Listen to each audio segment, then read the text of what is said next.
What is up guys? Magandang hapon po at kumusta po kayong lahat?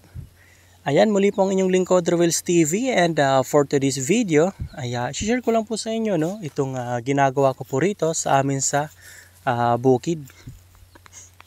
Ayan, so time check po pala rito guys, 3:30 po ng hapon at kung makikita nyo po dito ay nandito po ako sa baba ng bahay at naghahanda para tabasin itong mga damo na nandito sa baba ng bahay namin.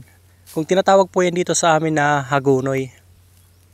Ayan, so dagdag po kasi yan sa nagpapadilim dito sa amin. At hindi namin makita yung mga dumadaan dito sa bandang ibaba namin.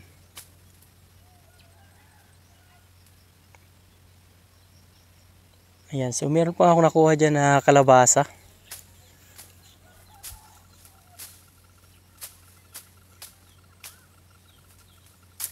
So hapon ko na po siya ginawa, imbis na umaga kasi nga yung area po dyan sa pinagtatabasan ko malilim na dahil nga po sa nakatago na siya dito sa mga sagingan.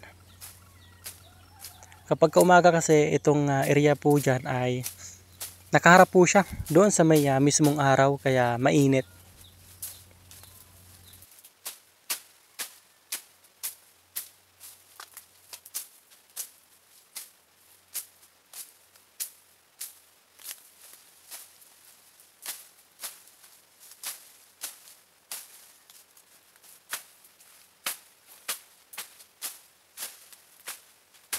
At ang ibang mga damo po dyan ay hindi ko na lang po muna tinabas dahil po sa meron po akong nakita dyan na pugad ng ibon.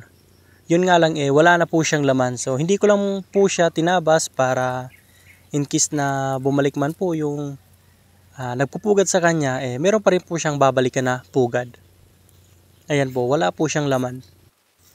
At chinik ko na rin po yan dyan sa may lupa. So wala rin po akong nakita na itlog para maibalik nga po sana natin kung sakaling ito po ay nalaglag lang. At dito rin po ay tinatanggalan ko na rin ng tuyong dahon itong mga saging dito.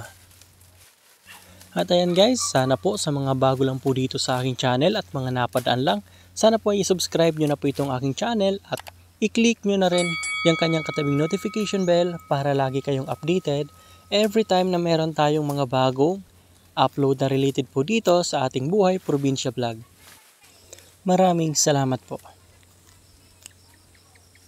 Ito pong area po dito o itong part po dito na kung saan po ay tinatanggalan ko po ng tuyong dahon itong mga saging. Ito rin po yung gagawin kong taniman ng mga gulay pag dumating na po yung time na tag-ulan na. So sa ngayon po kasi hindi pa po siya kayang tanggalan ng mga damo gamit ang asarol dahil nga po sa sobrang tigas po ng lupa.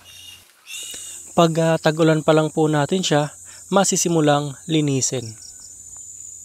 Sa ngayon po kasi medyo may katigasan pa talaga. At dito, ayan, may nakita po ako dito na tuyo na puro pagulong kung tawagin sa amin. So kinuha ko po yan para kunin yung buto at maitanim po natin pagdating po ng tag-ulan. At meron din po ditong talong, ayan. So malapit na rin po siyang matuyo.